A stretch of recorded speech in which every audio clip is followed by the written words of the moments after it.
இந்த சேனலை தொடர்ந்து நடத்த உதவி செய்ய நினைப்பவர்கள் உதவி செய்யலாம். வணக்கம். 5 மாநிலத்தினுடைய சட்டமன்ற தேர்தல் தேதிகள் முடிவாக இருக்கக்கூடிய இந்த நேரத்தில் நான் ஒரு முக்கியமான செய்தியை நான் சொல்ல இருக்கிறேன். என்ன அப்படின்னா, இந்த 5 மாநிலத்தினுடைய மக்கள் மனதளவில் என்ன நினைக்கிறார்கள் அப்படிங்கிறத நீங்கள் இதன் மூலம் புரிந்து கொள்ள முடியும்.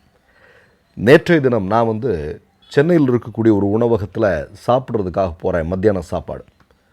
அந்த ஹோட்டலுடைய வழக்கமான சாப்பாடு நார்மல் சாப்பாடு, சைட் டிஷ் எதுவும் இல்லாமல் சாப்பிட்றதா இருந்தால் 166 ரூபா பில்லு ஆக்சுவலி. ஆனால் நேற்றைய தினம் நான் பார்க்கும்போது எனக்கு கொஞ்சம் அதிர்ச்சியாக இருந்தது. 30 ரூபா அதிகமாக இருந்தது. சரியா? இப்போ 30 ரூபா அதிகமாக இருந்ததும் எனக்கு இது எப்படிரா இது ஒரே நாளில் இவ்வளவு அதிகமாக இருக்கே அப்படின்னு சொல்லிட்டு நான் அவர்கிட்ட ஒரு பேச்சு தொடுத்தேன். அந்த ஹோட்டலுடைய உரிமையாளர் ஏற்கனவே அவங்க அங்கே ஒரு சின்ன ஒரு நோட்டீஸ் ஒன்று ஒட்டி வச்சுருக்காங்க. தவிர்க்க முடியாத பல காரணங்களால் இன்னையிலிருந்து உணவு பொருட்களுடைய விலை சற்று அதிகரிக்கிறது அப்படின்னு சொல்லியிருக்கிறாங்க. இப்போ நம்ம பார்த்துட்டு நம்ம கேட்டோம், என்னங்க பிரச்சனை, கேஸ் சிலிண்டர்லாம் எப்படி சாதாரணமாக கிடைக்குதா? மோடி சொல்கிறாரு எல்லாருக்கும் ஈஸியாக கிடைக்குது. அமித்ஷாவும் சொல்கிறாரு. இங்கே இருக்கக்கூடிய பிஜேபிக்காரன் நயினார் நாகேந்திரன் யாருக்கும் எந்த தட்டுப்பாடும் இல்லைன்னு தான் சொல்கிறாங்க. ஆனால் நீங்கள் பில்லு பார்த்தா எனக்கு இவ்வளோ ரூபா அதிகமாக இருக்குது, என்ன உண்மையிலே பிரச்சனை அப்படின்னு கேட்கும்போது அவர் சொன்னார், 1400 ரூபா கொடுத்து வாங்கிட்டு இருந்த சிலிண்டர் இன்னைக்கு 3000 ரூபான்னு சொன்னார். நாளைக்கு மறுநாள் என்ன வேணாலும் ஆகலாம் அப்படின்னு அவர் சொல்கிறார். நல்லா கேட்டுங்க, 1400 ரூபாவுக்கு விற்று கொண்டிருந்த ஒரு சிலிண்டர் 3000 ரூபாய்க்கு போயிருக்கு. சிலிண்டர் தட்டுப்பாடு இல்லைன்னு மோடி சொல்கிறாரு, வானதி ஸ்ரீனிவாசன் சொல்கிறாங்க. இவங்கெல்லாம் இந்த குரூப் எல்லாமே சேர்ந்து சொல்லிகிட்டு இருக்கிறாங்க. ஆனால் உண்மையில் இது எனக்கு நடந்த அனுபவத்தை நான் உங்களுக்கு சொல்கிறேன். அப்போது 1400 ரூபா கொடுத்து வாங்கிட்டு இருந்த சிலிண்டரை 3000 ரூபாய்க்கு வாங்க வேண்டிய சூழல் ஏற்பட்டால் நீங்கள் என்ன பண்ணுவீங்க? உணவுப் பொருட்களில் இயல்பாகவே விலை ஏறத்தான் செய்யும். இது முன்கூட்டியே இந்த விஷயங்களெல்லாம் இங்கே மோடிக்கு தெரியும். ஏன்னா மோடி இஸ்ரேலுக்கு போய் கட்டி பிடிச்சி இல்லையா, நல்லா சிரிச்சுக்கிட்டு வந்தால் 2வது நாள் தான் இந்த போர் துவங்குது அப்படின்னு தெரியும். ஆனால் இங்கே அதை கட்டுப்பாட்டுக்குள்ளே வைக்கிறதுக்கோ இல்லை அத்தியாவசியமான பொருட்களான இந்த எல்பிஜி ஆகட்டும் அல்லது பெட்ரோல் ஆகட்டும், இதெல்லாம் மக்களுக்கு சாதாரணமாக கிடைப்பதற்காகவோ ஏதாவது முயற்சிகள் மேற்கொள்ளப்பட்டதா அல்லது ஏதாவது திட்டங்கள் வகுக்கப்பட்டதா அப்படின்னா எதுவுமே கிடையாது. இப்போ நான் என்ன சொல்கிறேன், ஒரு ஹோட்டலில் ஒரு மதிய உணவில் இவ்வளோ ரூபா அதிகப்படுத்தி இருக்கிறாங்க, அதற்கான காரணம் இப்படி இருக்குது அப்படின்னா மற்ற பொருட்களுடைய விலையெல்லாம் எந்த அளவுக்கு எகிரி இருக்கும்? இப்போ எண்ணெயினுடைய விலை 20 ரூபா அதிகமாக இருக்குது. நீங்கள் எல்லாருமே வீடுகளில் பயன்படுத்துகிறீங்க, உங்களுக்கு தெரியும். நான் சொல்ல வேண்டிய தேவையில்லை. நான் சொல்கிறது சின்ன உதாரணங்கள் மட்டும்தான். கோயம்பேடில் இருக்கக்கூடிய வியாபாரிகள் அந்தளவுக்கு கதறிக்கொண்டிருக்கிறார்கள். ஏன்னா கட்டுக்கடங்காத காய்கறிகள் மலை போல் குவிந்து கொண்டிருக்கிறது. வாங்கிறதுக்கு ஆள் இல்லை. என்ன காரணம்? பெரும்பாலான ஹோட்டல்கள் மூடப்பட்டிருக்கிறது. பெரும்பாலான ஹோட்டல்களில் உணவுப் பொருட்கள் குறைக்கப்பட்டிருக்கிறது. இப்போ 2 பொரியல் இருந்த இடத்துல 1 பொரியல், அப்பளம் கிடையாது, பூரியெல்லாம் போடுறதில்ல, பூரி சோளா பூரியெல்லாம் எந்த ஹோட்டல்லையும் போடுறதில்ல. இந்த மாதிரி அவங்க ஒரு பெரிய அளவில் இந்த சிலிண்டர் கிடைக்காதனால ஒரு பெரிய வீழ்ச்சியை அவர்கள் சந்தித்து கொண்டிருக்கக்கூடிய காட்சியை பார்க்குறோம். இப்போ வீடுகளில் விநியோகம் செய்யக்கூடிய சிலிண்டர் அதுக்கெல்லாம் எந்த பிரச்சனையும் இல்லை அப்படின்னு மோடி சொல்லிகிட்ருக்காரு.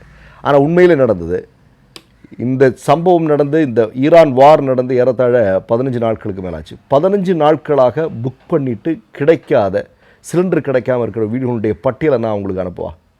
மோடிக்கு அனுப்புவான்னு கேட்குறேன். அமித்ஷாவுக்கு அனுப்புவா? இப்போ மோடிக்கு அமித்ஷாவுக்கும் சிலிண்டர் கிடைக்கும். ஆனால் இந்தியாவில் இருக்கக்கூடிய 140 கோடி ஏழைகளுக்கு எப்படி? ஏழைகளுக்கு கிடைக்குதா அப்படின்னா அதில் பிரச்சனை இருக்குது. அப்போது இவ்வளவு பெரிய ஒரு பெரிய சிக்கல் இந்தியாவில் இருக்கக்கூடிய மக்களிடம் சேரப்போகிறது அப்படிங்கிறது மோடிக்கும் அமித்ஷாவுக்கும் தெரியும். ஆனால் தெரிஞ்சும் என்ன சொல்கிறாங்க? எந்த நடவடிக்கையும் எடுக்கலை. இப்போ நல்ல வேளை நான் என்ன யோசித்தேன் அப்படின்னா, மோடி ஒரு வேளை நம்மள்கிட்ட சொல்லுவார் போல இருக்குது, பாத்திரத்தை கொட்டுடா, கொரோனா காலத்தில் நம்மள்கிட்ட கொட்ட சொன்னார் இல்லையே. நம்மெல்லாம் கொட்டலை, தமிழ்நாட்டில் இவனும் கொட்ட மாட்டான், அது வேறு. ஆனால் அதை நம்பி கொட்டுனவன் இருக்கிறான். கொட்டுன்னு கொட்டுனான். கொரோனா அதிகப்படுத்துதுன்னு இல்லாமல் பல பேர் செத்து போனது இல்லாமல் அதனால் எந்த பயனும் இல்லை இல்லையா? அதெல்லாம் உங்களுக்கு நல்லா தெரியுது. அமித்ஷா கூடவே மருத்துவமனையில் படுத்துக்கிட்டார் அப்படின்னு தான் அன்றைக்கு கொரோனா காலத்தில் நமக்கு செய்திகள் வெளிவந்தது. அப்போ இப்படி இருக்கக்கூடிய நேரத்தில் நீங்கள் பார்த்தீங்க அப்படின்னா எல்லாத்துலேயுமே பாஜகவினுடைய இந்த மாதிரியான செயல்களால் மக்கள் மிகப்பெரிய கோபத்தில் இருக்கிறாங்க. அதனால தான் நான் என்ன சொல்கிறேன்னா, அதிமுக கூட்டணியில் இருக்க பாஜக இருக்குது அப்படிங்கிறது இன்றைக்கு ஒரு மிகப்பெரிய தலைவலியாக அவங்களுக்கு மாறி இருக்கிறது. ஒன்றும் இல்லைங்க, திராவிட முன்னேற்ற கழகம் இன்றைக்கி என்ன சொல்லியிருக்கு, இந்த மின்சாரத்துக்கு 2 ரூபா அவங்க குறைச்சிருக்கிறாங்க. 2 ரூபாவுக்கு மின்சாரம் அப்படிங்கிற விஷயத்தை வந்து அவங்க முன்னெடுத்திருக்கிறாங்க. அப்போ இந்த நேரத்தில் ஒரு மாநில அரசால் என்ன செய்ய முடியுமோ அதை அவங்க செஞ்சிட்ருக்கிறாங்க இல்லையா? ஆனால் அதே நேரத்தில் நீங்கள் பார்த்தீங்கன்னா இவங்க என்ன பண்ணுறாங்க, கேஸ் சிலிண்டர் விலை அதிகமாகுது, எல்லா எரிவாயு பொருட்களுடைய விலையும் அதிகமாகுது, பெட்ரோலோட விலை வந்து அதிகரிக்குது, எல்லாமே அதிகரிக்குது. ஆனால் நம்ம தலையிலெல்லாம் விழுது, நம்ம அதை அனுபவிச்சு தான் ஆகணும், நம்ம வேறு எதுவும் பண்ண முடியாது. ஆனால் நான் என்ன கேட்குறேன்னா, இவ்வளோ பெரிய சிக்கல், இவ்வளோ பெரிய தட்டுப்பாடுகளெல்லாம் இருக்குது இல்லையா? எத்தனை ஊடகங்கள் இதை பற்றி பேசுகிறார்கள்? கொஞ்சம் யோசிச்சு பாருங்கள். நீங்கள் யாருமே இதை பற்றி பேசுகிறதா இல்லை. சில இடதுசாரி தன்மை உள்ள ஊடகங்கள் சில விஷயங்களை பேசுகிறாங்க, இடதுசாரி செய்தித்தாள்கள் சில விஷயங்களை பேசுகிறாங்க. ஆனால் இங்கே மற்றவர்களெல்லாம் என்ன பண்ணிகிட்ருக்குறாங்க அப்படின்னு பார்த்தா கிடையாது. அப்போ ஒட்டுமொத்தமாக நீங்கள் என்னென்னா, இந்த கூட்டணி கட்சிகளெல்லாம் விழிவிதுங்கி கொண்டு, பிஜேபியோடு கூட்டணி வைத்தவர்களெல்லாம் விழிவிதுங்கி கொண்டிருக்கிறார்கள். ஏன்னா மக்களுடைய வயிறு எரிந்து கொண்டிருக்கிறது. அப்போ இவங்க ஓட்டு கேட்டு வீட்டுக்கு போகிறான்னா என்ன பண்ணுறது? இப்போ நயினார் நாகேந்திரன் திருநெல்வேலியில் ஓட்டு கேட்டு போகிறான், என்ன பண்ணுவாங்க மக்கள்? என்னடா பண்ணி வச்சுருக்கிறேன்னு தானே கேட்பாங்க. என்னப்பா பண்ணுற நீ, உன் தலைவர் என்ன பண்ணுறான், விஸ்வகுருன்னு சொன்ன 56 சொன்ன, என்ன பண்ணி வச்சுருக்கிறான்? இதோ வீட்டில் சிலிண்டர் இல்லை, பெரிய பிரச்சனையாக இருக்குது. இந்த பாருங்கள், இறந்து போன மனிதர்களை எரிப்பதற்கு கேஸ் வேணும், அதெல்லாம் யோசிச்சிங்க. அது கூட பெரிய பிரச்சனை. இறந்தால் எரிப்பதற்கு கேஸ் இல்லை, இதெல்லாம் இப்போ பெரிய பிரச்சனையாக இருக்குது. இப்போ பத்ரி மாதிரியான ஒருத்தன் வந்து என்ன சொல்லுவான், இல்லை நீங்கள் வந்து நல்ல சரியான டைம், நீங்கள் வந்து கரண்ட் அடுப்புக்கு மாறிங்கன்னு ஒரு ஆர்எஸ்எஸ்காரன் வந்து நமக்கு இப்போ வந்து போதனை கொடுத்துட்ருப்பான். ஒட்டுமொத்தமாக இந்த தேர்தல் தேதி அறிவித்ததுமே இந்த 5 மாநிலங்களும் ஒரு மிகப்பெரிய 5 மாநிலத்தில் இருக்கக்கூடிய பாஜக ஆதரவாளர்களே மிகப்பெரிய சிக்கலில் இருக்காங்க. எப்படி வீடு தோறும் போய் ஓட்டு கேட்குறது?